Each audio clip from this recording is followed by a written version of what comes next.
til Violas vidunderlige verden. I dag vil jeg vise jer, hvordan man slendrer. Det er simpelthen bare ligesom at flette, men hvor man fletter på alle siderne.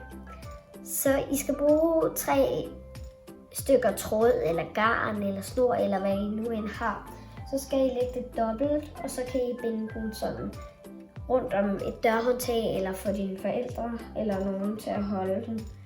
Og så deler I den op i sådan nogle her i lykker, så du ligesom tager alle farver sammen med den samme farve.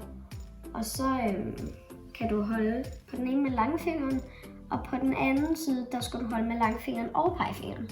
Så tager du din pegefinger her, så kalder man det at vandre. Så går du ned i den her lykke, op imellem de her 2 lykker, ned i den her lykke. Så tager du fat her, og så hiver du den igennem den lille lykke og strammer til.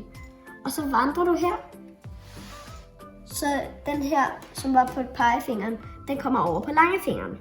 Så tager du langefingeren ned i den blå, op, ned i den hvide, tag fat i den hvide og hiver den igennem den blå.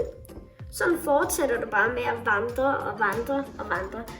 Og så kan du lave din helt egen slendrede flætning. Så vandre, ned, op, hen, tag fat og hive igennem. Vandre, ned, op, tag fat og hive igennem. Og du kan tænke på, at det er ligesom ned af kaninhul, op af kaninhul, ned af kaninhullet og grave sig op igen. Og så hive igennem sådan og stramme til. Og så fortsætter du bare med at gøre det, indtil du har fået en lang snor. Så det kan du bare gøre, og så kan du gøre det med alt muligt derhjemme og lave nøgleringen og alt sådan noget. Og så til sidst, så kommer der sådan en lykke for enden. Så binder du den for enden, når du er færdig. Og så kan du bruge den som nøglering, eller du kan bruge den til at sætte i en skoletaske, eller alt muligt forskelligt. Så det fortsætter du med sådan her. Vandre, ned, op, hen, til fat, igen. Vandre, sådan her, indtil du er færdig. Når du så er færdig, så som jeg lige sagde, så kan du tage den af dørhåndtaget, eller få dine forældre til at slippe. Men så skal du tage den, og så skal du binde den rundt om, så der kommer en lykke. Så de her, de er på en måde, den er en lykke, og så kan du tage den i en nøglering. Så se, nu er jeg færdig. Så tager jeg den først lige af her.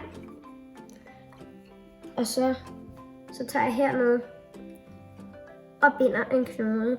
Det gør jeg bare sådan her helt normalt. Bare sådan her. Og så hiver jeg den igennem her. Og bare lige strammer til sådan her. Men så har du stadig den her lykke her.